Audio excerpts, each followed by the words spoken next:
The massive chamber stretched out like a cathedral built for giants, and in many ways that was exactly what it was.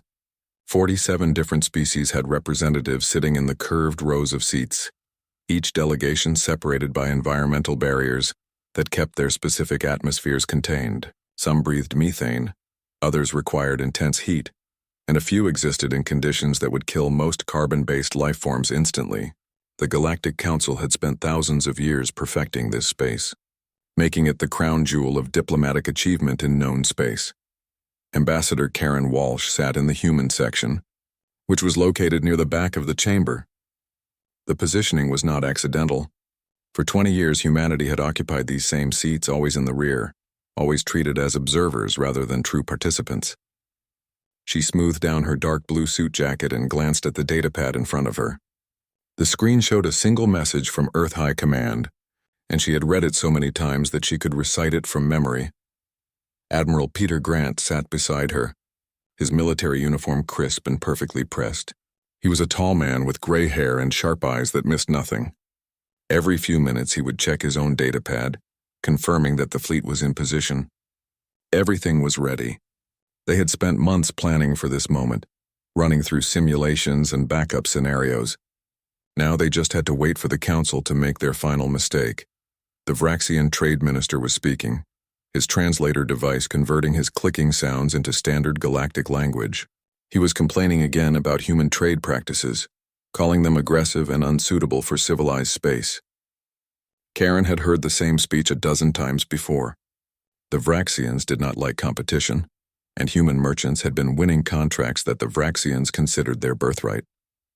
Karen looked around the chamber at the other delegations. The Keltharians sat in their elevated platform, looking down at everyone else both literally and figuratively. The Sarthians occupied a corner section, their ancient representatives barely moving during sessions. The Horvan delegation clicked their carapaces together in what passed for conversation among their species. None of them were paying attention to the human section. Why would they? Humans were junior members, temporary guests who should be grateful for the opportunity to observe galactic politics. Speaker Voss raised one of his forearms to call for silence. He was a Keltharian, which meant he stood nearly 3 meters tall and had skin that shifted colors based on his mood. Right now he was a calm blue, the color of someone who believed they were completely in control. Karen almost felt sorry for him. Almost. The vote was called on the human petition for full council membership. It was the 8th time humanity had formally requested a voting seat. The first 7 requests had been denied with barely any discussion. This time Karen had presented a comprehensive document, showing every contribution humanity had made to council civilization over the past 2 decades. She had included testimony from other species who benefited from human technology. She had provided economic data proving that human trade had enriched dozens of worlds. She had done everything possible to make an undeniable case. The vote took less than 2 minutes. Denied. Again. Speaker Voss did not even look at the human delegation when he announced the result. His translated voice echoed through the chamber with casual dismissal. Humanity lacked diplomatic maturity. Perhaps in another century they could try again. The council appreciated their enthusiasm, but some things required patience. Karen stood up slowly. The movement caught attention because it was unexpected. Humans did not interrupt council proceedings. They did not make scenes. For 20 years they had been model junior members, always polite, always patient, always hoping that good behavior would eventually be rewarded. Admiral Grant stood as well, followed by the other 8 members of the human delegation. They began gathering their materials with calm efficiency. No rushing, no anger, just people packing up to leave. Speaker Voss finally looked at them, confusion turning his skin a lighter shade of blue. He said something in his native language and his translator caught up a moment later. Ambassador Walsh was supposed to wait for dismissal before leaving. There were protocols. Karen smiled, but it was not a warm expression. She had practiced that smile in the mirror, making sure it conveyed exactly the right message. Polite, professional, and completely finished with this circus, she informed the council that humanity was withdrawing from all agreements, effective immediately. Every treaty, every trade deal, every cooperative research project was canceled. She said it calmly, like she was discussing the weather. Admiral Grant tapped his datapad twice, sending the signal that hundreds of human ships had been waiting for. The chamber erupted. Delegates from dozens of species started talking at once, their translators creating a cacophony of overlapping voices. Speaker Voss tried to restore order, but his voice was lost in the chaos. Several representatives were demanding that the humans explain themselves. Others were insisting that there were procedures for withdrawal that required months of negotiation. A few seemed to think it was some kind of bizarre human joke.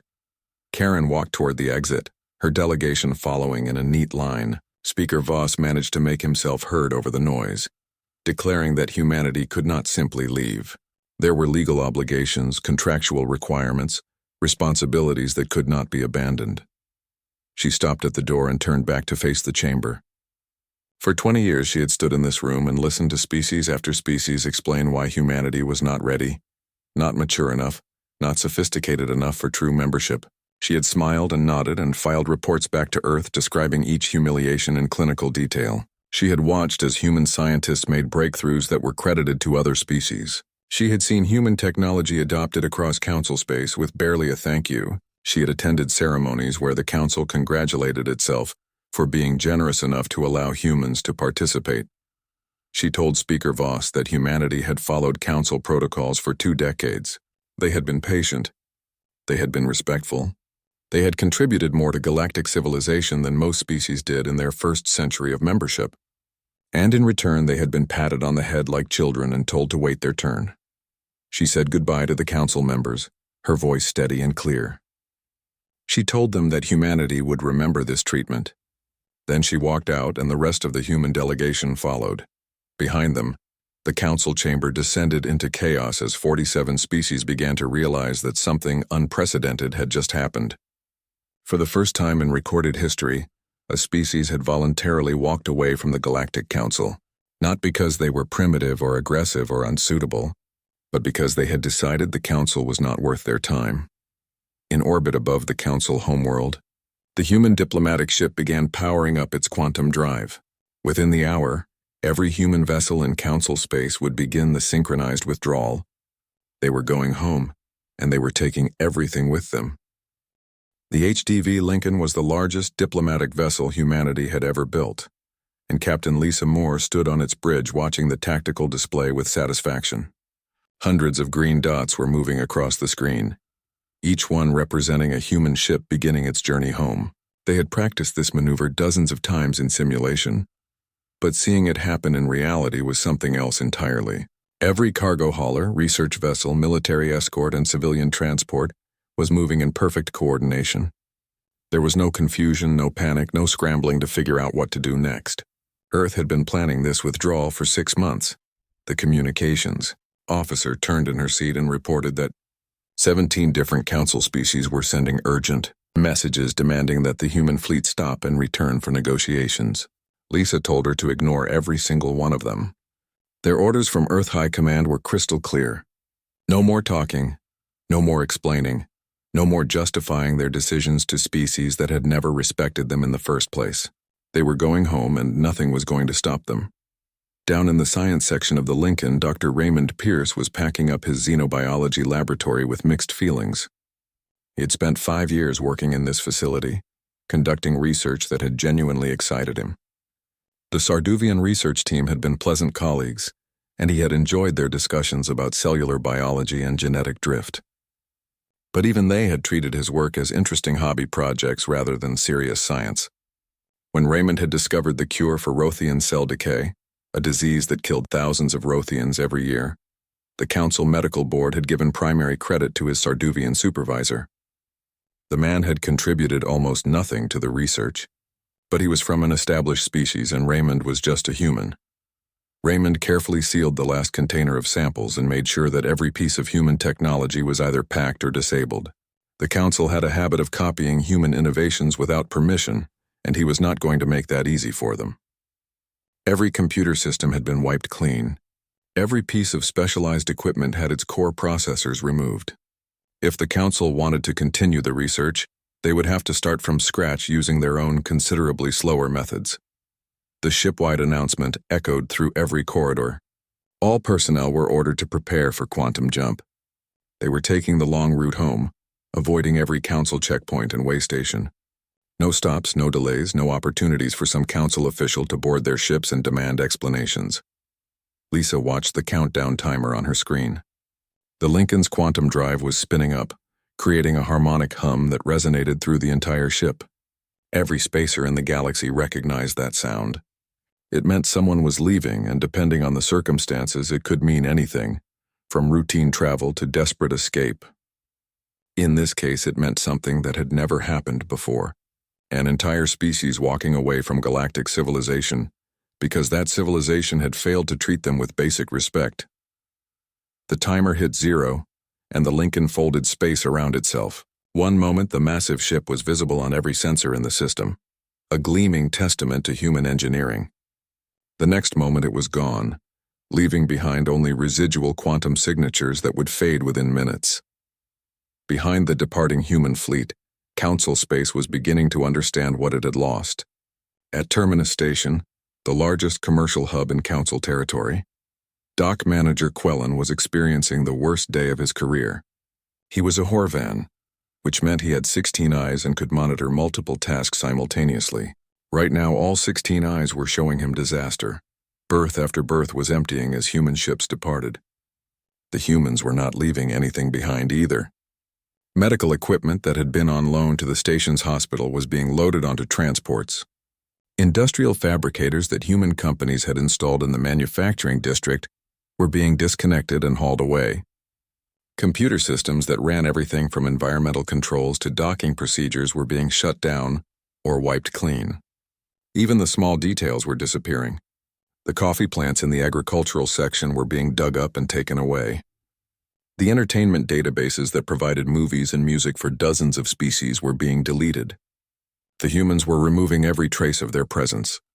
Quellen's assistant approached with a datapad, his mandibles clicking nervously. He reported that the humans had operated 60% of the station's technical maintenance division. They had taken all their proprietary systems with them, and now the station could not access half of its own protocols.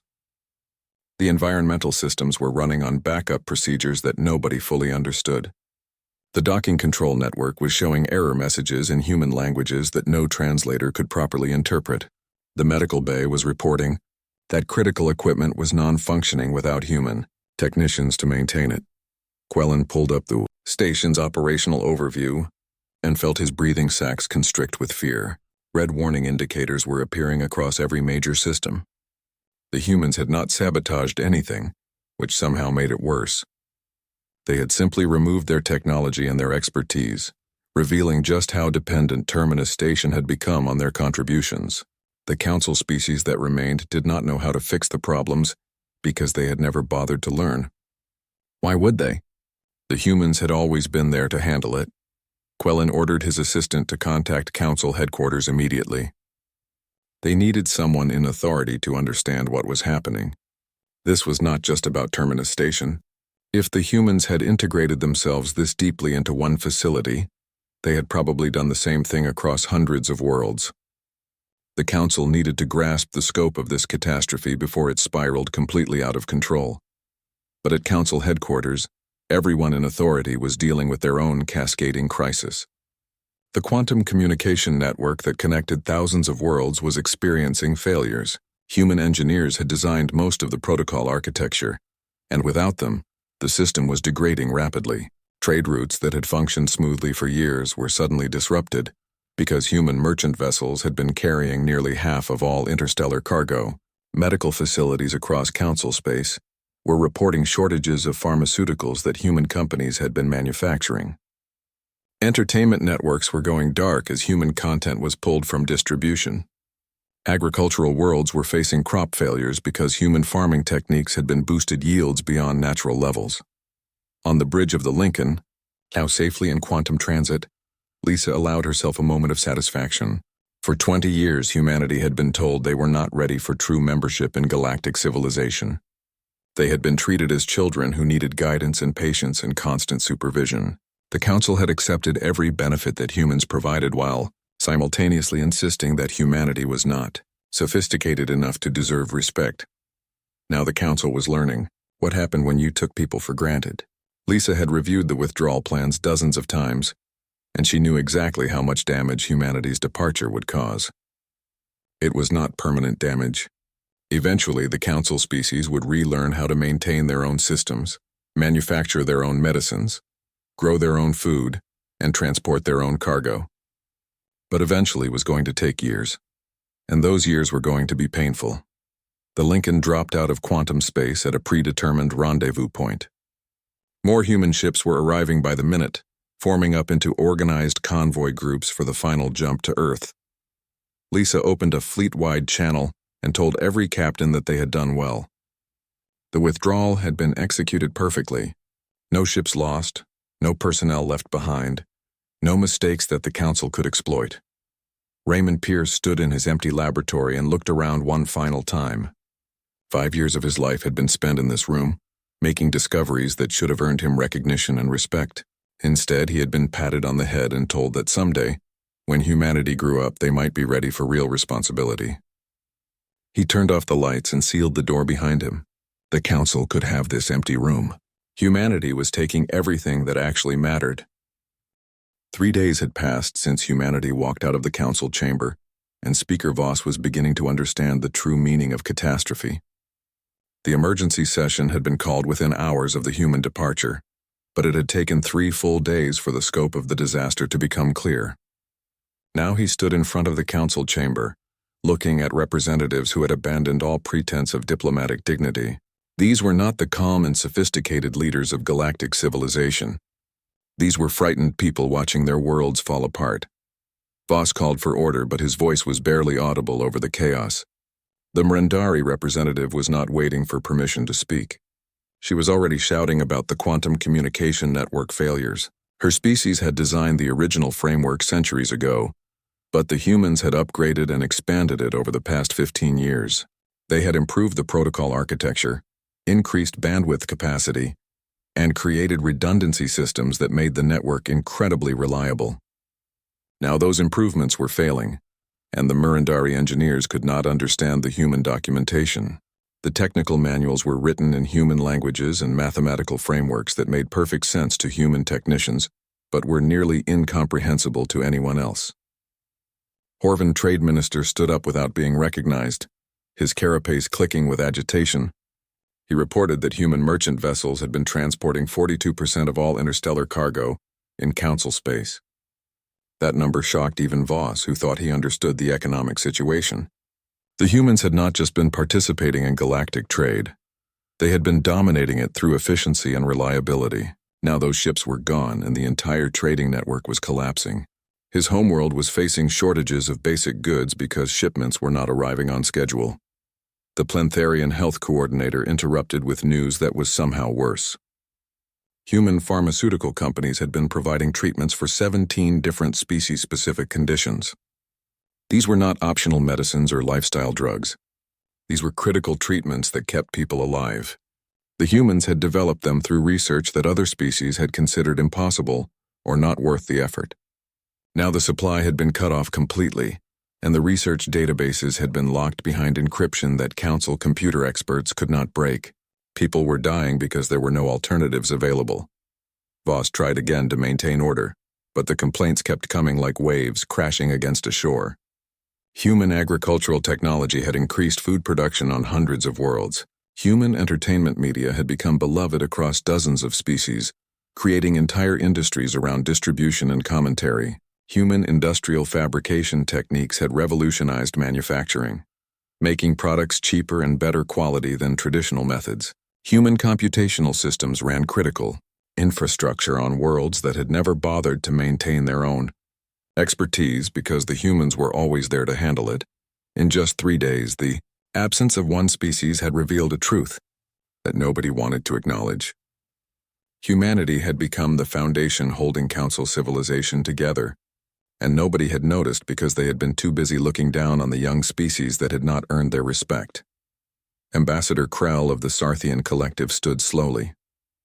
He was old even by Sarthian standards, which meant he had been alive longer than most species had been spacefaring. His voice was quiet, but it cut through the chaos because everyone recognized his authority. The Sarthians were one of the oldest council members, and their opinions carried weight that younger species could never match. Krell said he had reviewed the historical archives going back 20 years. The humans had submitted 1,643 formal proposals during their time as junior members. These proposals covered everything from technology sharing agreements to infrastructure improvements to joint scientific ventures.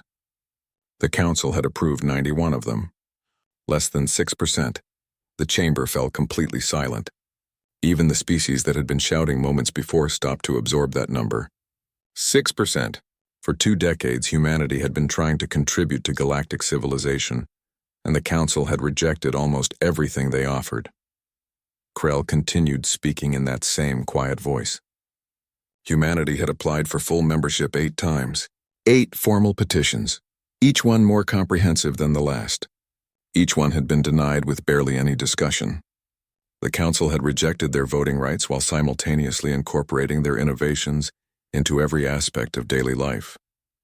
Humans had been treated as subordinates while Council civilization became completely dependent on their competence and creativity.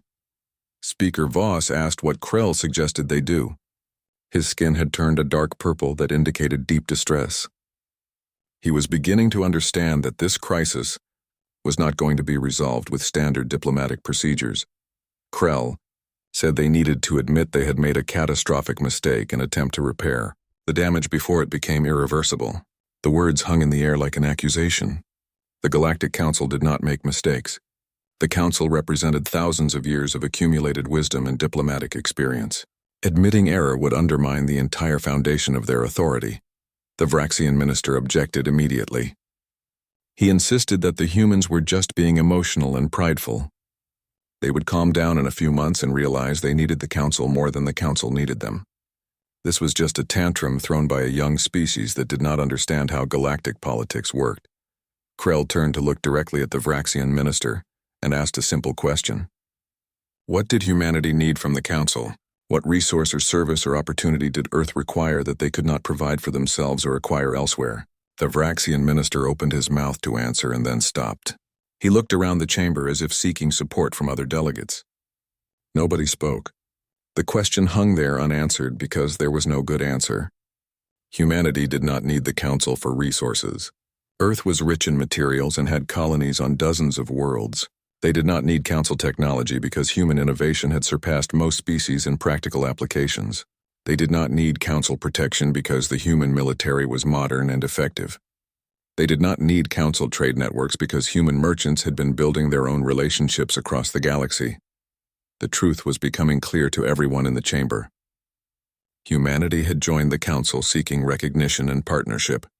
They had stayed because they believed in the ideals of galactic cooperation. They had contributed far more than they received, because they were genuinely trying to be good members of the community. And when the Council had rejected them one final time, they had left because they realized they did not actually need any of it. Voss looked around at the other delegates and saw his own fear reflected in their faces. The Council had always operated on the assumption that membership was a privilege that species should be grateful to receive. Junior members were expected to prove themselves worthy over decades or even centuries. The idea that a species might walk away had never seriously been considered because where else would they go? The Council controlled access to most of galactic civilization, except humanity had just demonstrated that the Council did not control anything. They had walked away and taken their technology, their expertise, their trade networks, and their innovation with them. And Council civilization was crumbling in their absence. Krell spoke again, his ancient voice filled with something that might have been regret. He said the Council had become arrogant over the centuries. They had started believing their own propaganda about being the pinnacle of civilization. They had treated newer species as children who needed guidance rather than partners who brought fresh perspectives. Humanity had tried to work within the system, and the system had failed them. Now the question was whether the Council could swallow its pride and admit fault before the damage became permanent. Voss knew the answer would determine whether the Galactic Council survived the next year. The diplomatic headquarters in Geneva stretched across several buildings, each one designed to handle different aspects of humanity's interstellar relations. Ambassador Karen Walsh stood in the main briefing room facing the Security Council, which represented every major government on Earth. The room also contained military leadership, intelligence directors, and senior advisors from various departments. These were the people who made the important decisions about humanity's place in the galaxy. And right now they were very interested in what Karen had to report. Karen activated the holographic display and began her presentation. The Council had been trying to open communication channels since the withdrawal. In 1 week, humanity had received over 3,000 official diplomatic requests. Some were apologetic in tone, expressing regret over past treatment. Others were threatening, warning about consequences for breach of contract. Most were just panicked messages from species that were watching their infrastructure fail without human support. President Helen Crawford was serving as chair of the Security Council this month, a position that rotated between different governments. She was a practical woman who had built her political career on making tough decisions based on facts rather than emotions. She asked Karen for an honest assessment of Council sincerity. Karen admitted that some representatives seemed genuinely remorseful. Ambassador Krell of the Sarthian Collective had sent several personal messages that showed real understanding of how badly humanity had been treated. But most Council members were not actually sorry about their behavior. They just missed having humans around to solve their problems. They wanted the benefits of human innovation without offering the respect that should come with partnership.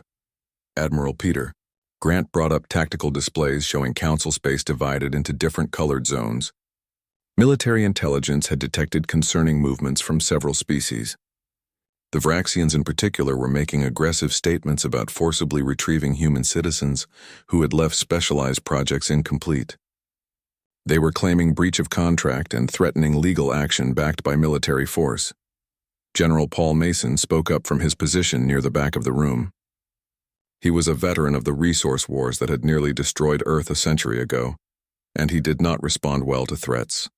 He said the Council should try starting a war if they wanted to discover why humanity had survived Earth's hostile environment long enough to reach the stars.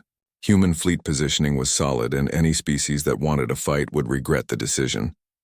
President Crawford held up her hand for silence. She made it clear that Earth was not interested in starting a war, but they were also not going to crawl back to the Council begging for acceptance. Humanity had left because they deserved better treatment, and they would not return unless that treatment improved dramatically. Dr. Claire Martinez was next to present. She directed the Science and Technology Division and had been coordinating research efforts across human space. She reported excellent progress on multiple fronts. Without Council restrictions and approval processes, human research teams had made breakthroughs that had been delayed for years. The new quantum communication network being built would be superior to the Council version in every measurable way. The best part was that humanity was not going to share the specifications this time. Let the Council figure out their own solutions. President Crawford asked about economic impact. The withdrawal had disrupted established trade relationships and cut off revenue streams that many Earth corporations had relied upon. There had been concerns about recession or even economic collapse if the departure was handled poorly. The economic advisor stood to deliver his report. Short-term pain was unavoidable, but long-term prospects were actually better than before. Yes, some trade revenue had been lost. However, humanity had also stopped subsidizing Council economies by selling goods and services at prices far below their actual value. The Council had used its market dominance to force human companies into unfavorable deals, always with the implicit threat that non-cooperation would result in losing access to galactic markets entirely. Now human businesses were free to set fair prices and focus on internal development. The Earth economy was growing faster than it had in a decade. Karen cleared her throat and added another consideration. 17 non-Council species had approached Earth about trade agreements and mutual defense pacts. These were independent civilizations that had been watching how the Council treated humanity. They had seen a competent and innovative species being kept in a subordinate position for no good reason. Now they were interested in forming relationships based on actual equality, rather than the hierarchical structure the Council preferred. President Crawford leaned forward with obvious interest. She asked if humanity could potentially form an alternative alliance network that did not include the Council at all. Karen confirmed that it was already happening. The Terrene Coalition had requested a formal meeting next month. They controlled resource-rich systems that the Council had been monopolizing for centuries through trade restrictions and diplomatic pressure. The Terrene had tried joining the council decades ago but had been rejected for not meeting certain cultural standards. They remembered that rejection and had no love for the council's condescending attitude. President Crawford stood up and walked to the window overlooking the city. She was quiet for a long moment, considering all the information that had been presented. Geneva had been the center of Earth's diplomatic efforts for over 2 centuries. This building had seen countless debates about how humanity should interact with alien civilizations. The decision she was about to make would shape those interactions for generations to come. She turned back to face the assembled leadership and laid out her decision. Humanity would maintain the withdrawal from council space. There would be no negotiations, no compromises, no gradual return to the old relationship. The independent infrastructure projects would continue at full speed. Diplomatic relations would be established with non-council species who were interested in genuine partnerships. When the council was ready to offer real equality instead of patronizing tolerance, Earth would consider their proposals. Until that happened, humanity would chart its own course through the galaxy. The vote was called immediately. Every representative voted in favor. The decision was unanimous and would be transmitted to every human colony and outpost within the hour. There would be no confusion about Earth's position and no opportunity for individual governments to undermine the unified stance. Karen felt a weight lift from her shoulders that she had been carrying for 20 years. She had spent 2 decades in council space watching humanity be treated like ignorant children. She had smiled and stayed polite, while species with less advanced technology lectured her about proper civilization. She had filed report after report describing the casual dismissal and subtle contempt that humans faced every day, and she had wondered if Earth would ever have the courage to walk away from a bad situation. Now she had her answer. Humanity was done accepting disrespect just to maintain access to a club that did not value their membership. They would build their own networks, form their own alliances, and create their own future. If the council wanted to be part of that future, they would need to approach as equals rather than superiors. Admiral Grant caught her eye and nodded with approval.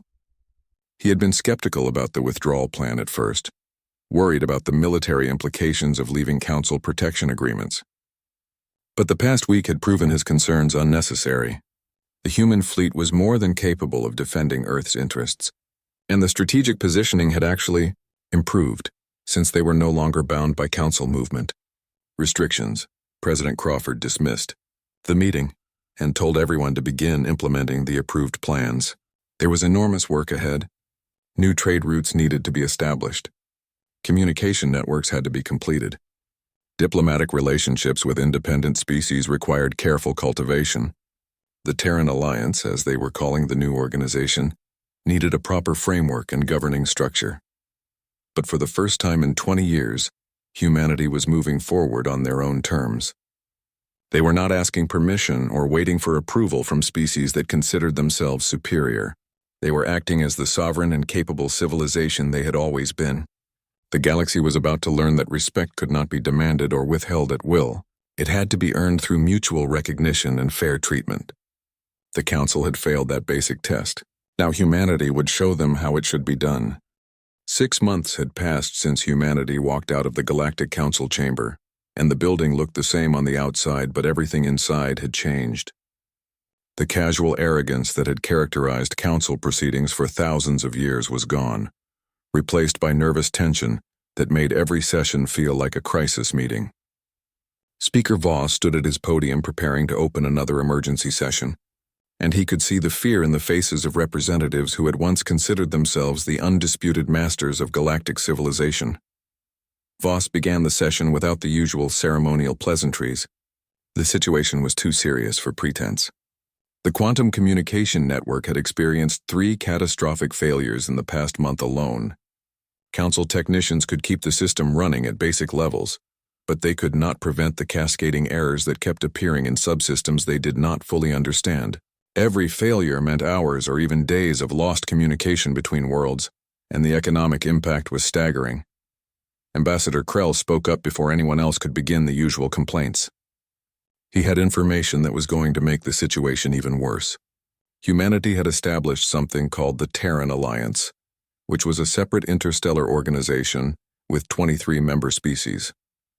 They were offering better trade terms than the Council, superior technology sharing agreements, and most critically, they were offering equal representation regardless of how old a species was or where they came from.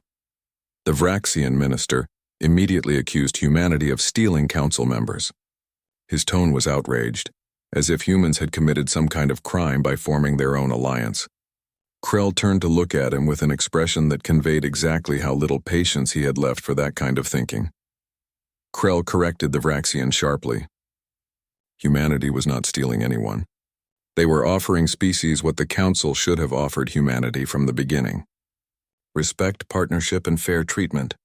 3 Council members were actively considering defection.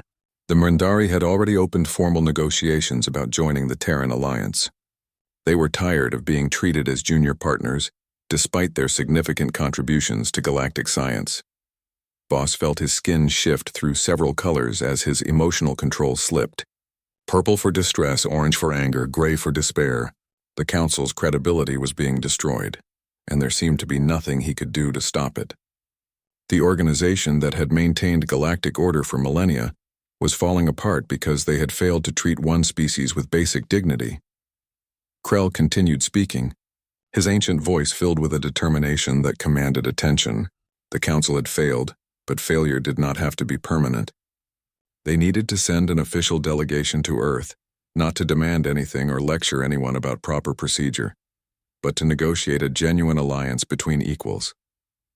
It was time to admit that the old way of doing things was broken. Several representatives objected immediately. The idea of the Council admitting fault was almost unthinkable. Their entire authority was based on the premise that they represented accumulated wisdom and superior civilization. Acknowledging that they had made a mistake would undermine everything they claimed to stand for. But Krell was unmoved by the objections. He pointed out that their authority was already undermined. Species were leaving or considering leaving. The infrastructure was failing. The economy was suffering. Pretending everything was fine would not make it true.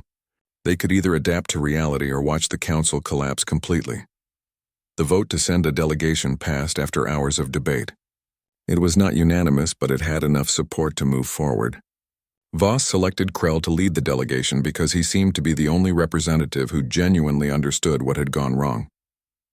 3 weeks later, Ambassador Karen Walsh sat in a conference room in Geneva facing the Council delegation. Krell sat at the head of their group, and his aged features showed something that Karen had never seen from a Council representative before: genuine humility. There was no condescension in his posture.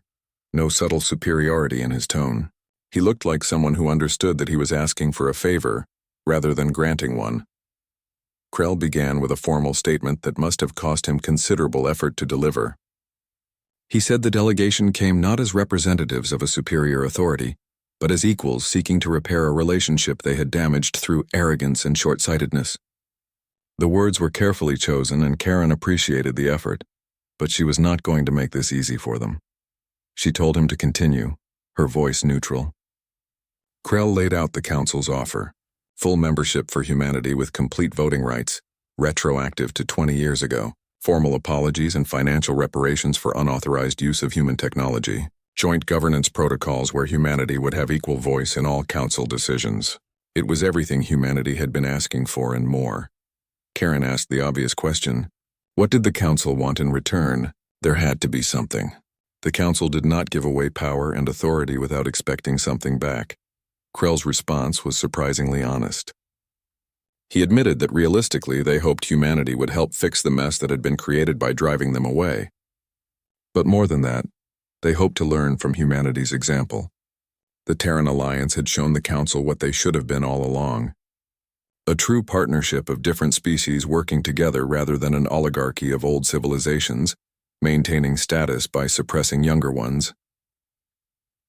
Karen was quiet for a long moment. She needed to consult with her government before making any commitments, but she also needed to be honest with Krell about the situation. Many humans had no interest in returning to the Council. They liked the Terran Alliance.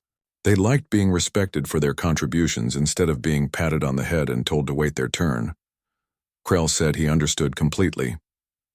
Perhaps that was the real lesson the Council needed to learn. Respect could not be demanded or inherited. It had to be earned, and the Council had failed to earn humanity's respect through 2 decades of dismissive treatment. 4 months of negotiation followed that first meeting.